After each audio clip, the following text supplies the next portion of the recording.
Hello my dear students, हम लोग आ गए हैं हमारा नेक्स्ट लेक्चर लेकर। देखिए, हमने लास्ट वीडियो में जो हमारा रिसोर्स एंड डेवलपमेंट चैप्टर था उसको क्या कर लिया था, उसको कंप्लीट कर लिया था। तो आज हम देखेंगे उसके इंपॉर्टेंट क्वेश्चंस, यानी कि एग्जाम पॉइंट ऑफ व्यू से आपके पास कौन कौन से क्वेश्चंस आ सकते हैं उसके रिगार्ड में हम काम करेंगे। देखिए, सबसे पहले बोलते हैं रिसोर्स एंड डेवलपमेंट चैप्टर जो हमने कर लिया था उसका फर्स्ट क्वेश्चन ये क्या कह रहा है, what do you mean by soil, यानी कि सोइल से आप क्या समझते हो। आपको पता है सोइल क्या होती है, सोइल मिट्टी, यानी कि आज के टाइम में आप देखा जाए तो सोइल क्या है, हमारे लिए बहुत इंपॉर्टेंट एस्पेक्ट है, इंपॉर्टेंट एक बहुत महत्वपूर्ण पार्ट है जो क्या होता जा रहा है, धीरे धीरे करके डिप्लीट होता जा रहा है ना। तो वो इसी के बारे में बताना है कि आप सोइल के बारे में क्या समझते हो। सेकंड आप बताओगे right 4 types of soil, soil के 4 प्रकार आपने पढ़ा है, कौन कौन से।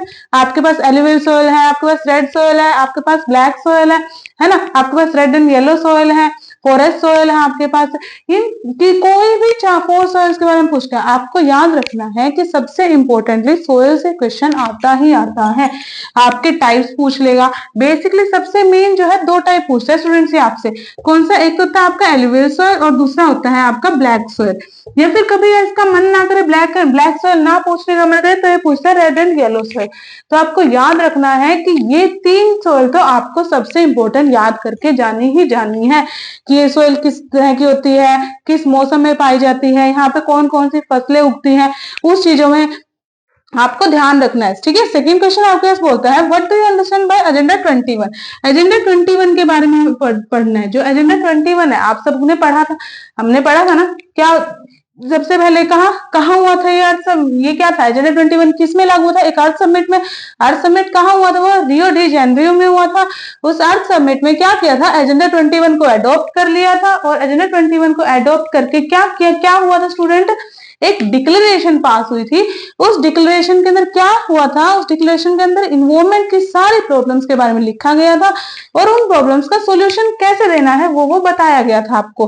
ठीक है, आपको एजेंडा 21 को एक्सप्लेन करना है। नेक्स्ट बोलते हैं right difference between biotic and abiotic resources.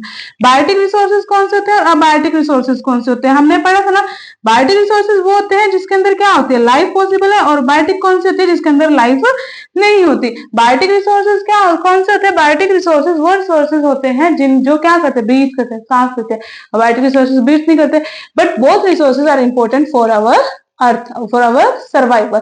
Okay, next ये क्या बोल रहा है हमारे पास फोर्थ क्वेश्चन में, right 3 causes of water scarcity.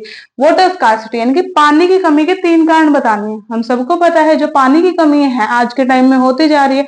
अब वाटर स्कार्सिटी के 3 मेन रीजंस कौन कौन से स्टूडेंट, कि हम लोग क्या कर रहे हैं, पानी का एक्सेस यूज कर रहे हैं, पानी का वेस्टेज कर रहे हैं। ठीक है, फैक्ट्रीज का जो डंप है, फैक्ट्रीज का जो वेस्ट है वो क्या किया जा रहा है, वो रिवर्स में, पॉन्ड्स में डंप किया जा रहा है।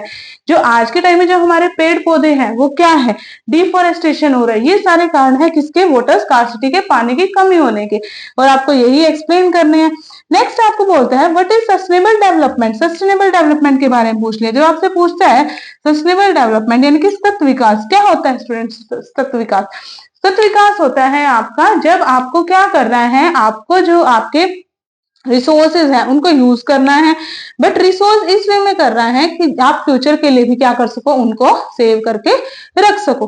वो होता है हमारा सस्टेनेबल रिसोर्स डेवलपमेंट। सॉरी, ठीक है। नेक्स्ट आपको बोलता है what do we have to do resource planning, sorry why do we। ये कहते हैं आपको रिसोर्स प्लानिंग क्यों करनी होती है, सोचो।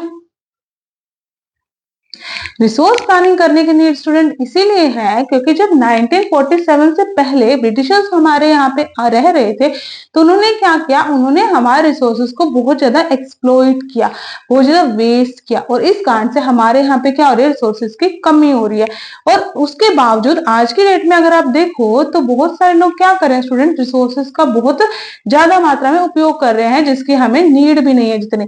तो इसीलिए हमें क्या है, हमें रिसोर्सेज को प्लान करने की नीड है ताकि हम उसको रिसोर्सेज को एक तरीके से आप उसको क्या कर सको, आप उसको इस्तेमाल कर सको, ना ही वो इतने ज्यादा कम हो हमारे पास और ना ही क्या हो इतने ज्यादा उस तरीके से। नेक्स्ट कहता है resources are a function. Resources क्या है, रिसोर्सेज एक कार्य है ऑफ ह्यूमन एक्टिविटी यानी कि ह्यूमन क्रियाओं का। जस्टिफाई द स्टेटमेंट, ये कहते हैं इस स्टेटमेंट को जस्टिफाई कीजिए। अब आप सिंपल सी बात बताओ, क्या रिसोर्सेज ह्यूमन की एक्टिविटीज में काम आते हैं, आते हैं, सबको पता है कि ह्यूमन एक्टिविटीज आज के टाइम में पॉसिबल ही नहीं है अगर हमारे पास रिसोर्सेज नहीं है। अगर आपके पास पेट्रोल नहीं है तो आपकी गाड़ी कैसे चलेगी? नहीं चलेगी ना। तो वही चीज ये बोल रहा है, आपको बताना है yes resources are a function of human activities because without resources there is no activity possible in human life. Okay, इस स्टेटमेंट को आपको जस्टिफाई करना है आपके वे में, पॉइंट्स बना बना के लिखना आप इसको। नेक्स्ट आपको बोलता है right measures to control land degradation, यानी कि लैंड को डिग्रेड होने से, खत्म होने से कैसे बचा सकते हो? कैसे बचा सकते हो? ओवरग्रेजिंग को स्टॉप करके बचा सकते हो, है ना। हमारा क्या कर सकते हो? एफोरेस्टेशन करके, प्लांट्स लगा के। आप और कैसे बचा सकते हो बताओ? हाँ जी, प्लांटेशन करके, हमारी टेरेस फार्मिंग करके, यानी कि बहुत सारे तरीके हैं जिससे आप क्या कर सकते हो स्टूडेंट, हमारी लैंड डिग्रेडेशन को, मिट्टी के कटाव को क्या कर सकते हो? रोक सकते हो। तो वही ये बोल रहा है कि आपको मेजर्स बताने हैं लैंड डिग्रेडेशन के। ओके, एफोरेस्टेशन करके आप बोल दोगे, ओवरग्रेजिंग को स्टॉप करके आप बोल सकते हो, ठीक है, या फिर बोल सकते हो कंट्रोल ओवरग्रेजिंग, और ठीक है हम बोल सकते हैं टेरेस फार्मिंग के थ्रू हो सकता है। ये सारी चीजें बोल रहा है। नेक्स्ट आपको बोलता है एक्सप्लेन करो, किसको एक्सप्लेन करो? अफोरेस्टेशन को, डिफोरेस्टेशन। सबसे इजी क्वेश्चन है, बट बच्चे इसी में कंफ्यूज होते हैं। आपको सिर्फ हिंदी में पढ़ना है इसको। क्या करना है? एफोरेस्टेशन क्या होता है? वृक्षारोपण, और डिफोरेस्टेशन क्या होता है? वृक्षों का कटाव। तो यानी कि क्या हो गया? एफोरेस्टेशन वो स्टेटमेंट है स्टूडेंट जिसके अंदर क्या करना है? आपको ज्यादा से ज्यादा पेड़ लगाने हैं। डिफोरेस्टेशन क्या है? जिसके अंदर पेड़ काटे जा रहे हैं, और हमें क्या करना है? हमें एफोरेस्टेशन को बढ़ावा देना, और डिफोरेस्टेशन क्या करना है? कमी करनी है। स्टूडेंट देखिए, बेसिक क्वेश्चन आपके यही है। अगर आपने ये इंपॉर्टेंट क्वेश्चन कर लिए तो आपका हो जाएगा पेपर में से ये चैप्टर का तो काम, ऐसे कोई दिक्कत वाली बात नहीं है जब आप देख रहे हो। हाँ, एक डिफरेंस और याद रखना, जो हम कर रहे हैं कि अबायोटिक और बायोटिक रिसोर्सेज के बारे में, तो आप लोग ना एक डिफरेंस और करना। क्या डिफरेंस करोगे? रिन्यूएबल रिसोर्सेज और नॉन रिन्यूएबल रिसोर्सेज, ठीक है। रिन्यूएबल और नॉन रिन्यूएबल रिसोर्सेज में डिफरेंस और करके जाना बिल्कुल अच्छे से। रिन्यूएबल रिसोर्सेज कौन से रिसोर्सेज होते हैं? जो रिसोर्सेज जो हमारे क्या हो सकते हैं? बहुत जल्दी रिन्यू हो जाते हैं। नॉन रिन्यूएबल रिसोर्सेज कौन से होते हैं स्टूडेंट? जो रिन्यू होने के लिए एक बहुत लंबा टाइम लेते हैं, उनको कहते हैं नॉन रिन्यूएबल रिसोर्सेज।